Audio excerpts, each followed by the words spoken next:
Welcome back to another video, guys, and I'm actually re-recording the audio because it never saved the first time. And today we're going to be doing something that we usually don't do, and this is going to be a Halo tier list, okay? So we're going to be ranking all the Halo games, and we're going to start off with Halo CE, and the cool thing about Halo CE is it laid the groundworks, but the bad thing about Halo CE is it didn't really have a good campaign, in my opinion. It had a good campaign, it just didn't have the best story, right?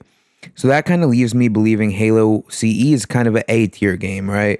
It kind of laid the groundwork, so you can't disrespect it and put it any lower, but I don't think it deserves S. I feel like the story gets going around Halo 2, you know?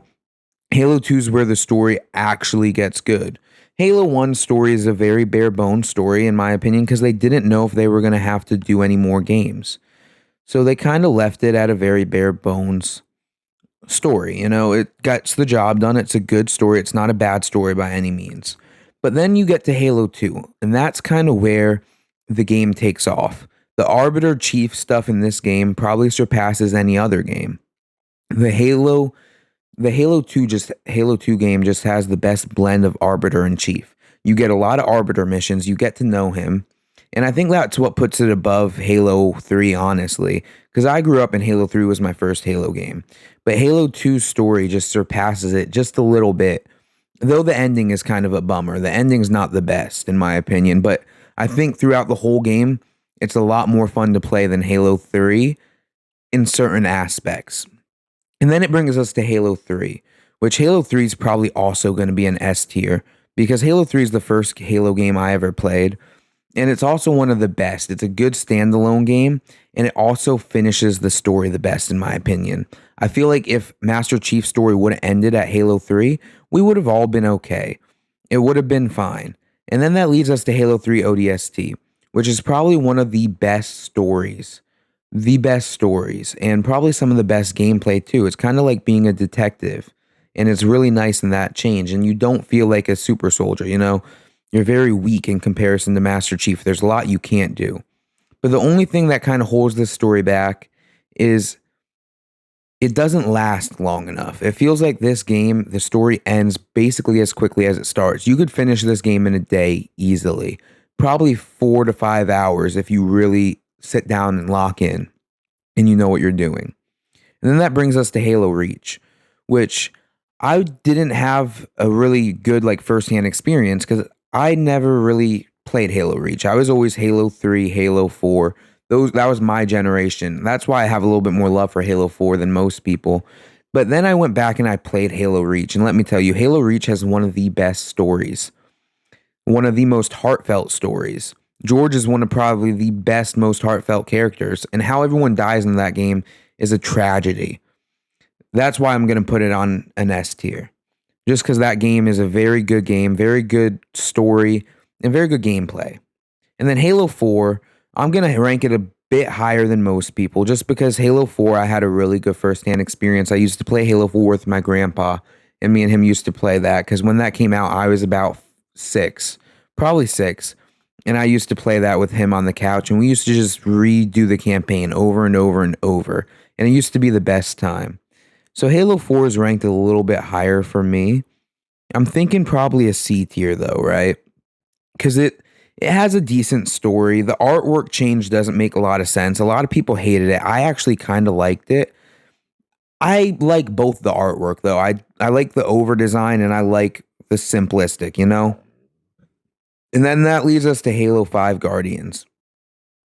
And Halo 5 Guardians is a funny one because I feel like Halo 5 Guardians is one of the best multiplayers that 343 has actually released. If you go back and play it now, it's one of the most competitive, most sweaty multiplayers that you really got to lock in to play. And it's one of the most fun too. I've had some of my most fun memories on Halo 5 multiplayer just going back in the past couple of years because it's one of the most sweaty and you need to lock in to play that. And then that brings us to Halo Infinite, which Halo Infinite's a really good one as well. One of the best 343 ones, and we're probably going to rank it at a B, because for 343, this is a really good one. It brought you back to the classic kind of Bungie feeling multiplayer. It felt really classic in that sense. And then the campaign is kind of where I was not a fan, and that's kind of where I'd rank it a little bit lower. But The multiplayer is also free in this game. As long as you have Xbox Live or you're on PC, you can play the multiplayer for absolutely nothing, which is, I think, something that COD should kind of adopt. Because being able to play the multiplayer free and then having to pay for the story is a really good deal, in my opinion. Because I didn't like the story in this game. I didn't like the open world. I don't think Halo's an open world game. I think it's a linear game. That's the best way I think it's told. It's a story-based game that you can have fun on that's also linear. But let's go back and let's start from Halo 5. Halo 5, like I said, has a really good multiplayer. That's kind of why we ranked it the lowest, though, because nothing else about that game is good. The multiplayer is okay, really sweaty, really grindy. But other than that, I don't think the game has any pluses.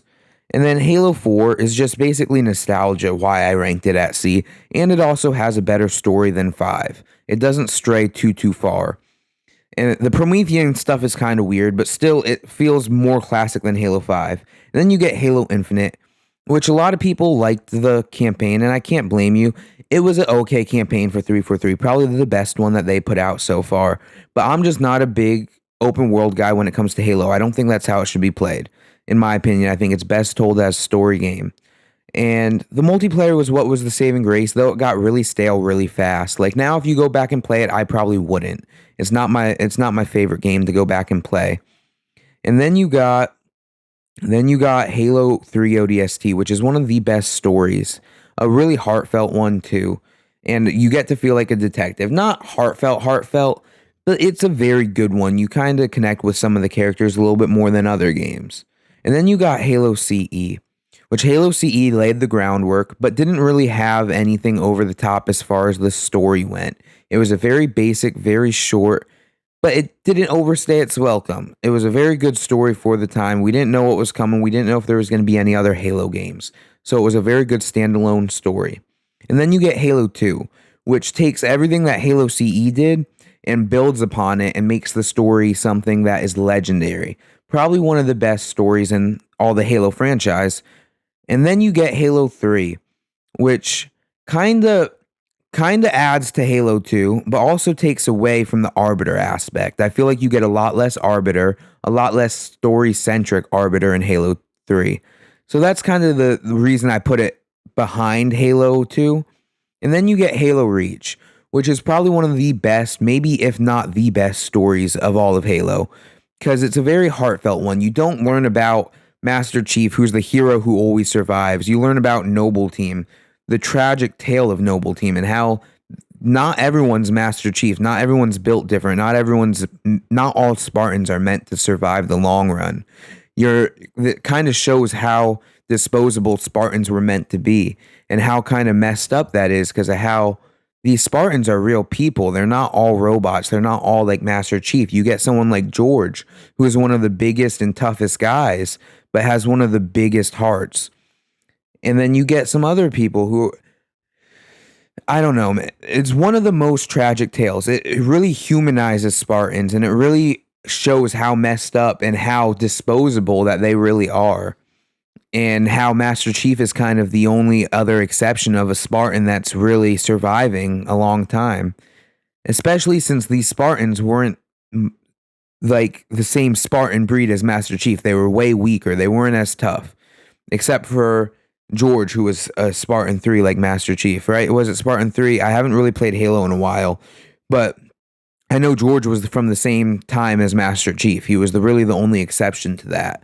The rest of them were not that, which Master Chief is one of the most powerful types of Spartans, why he's still around, you know?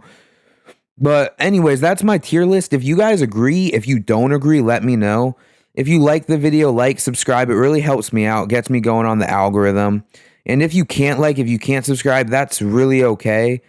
Honestly, that you watch the video, and if you just comment, tell me how your day is going. If you agree what's your tier list, that's good enough. You don't have to you don't have to subscribe.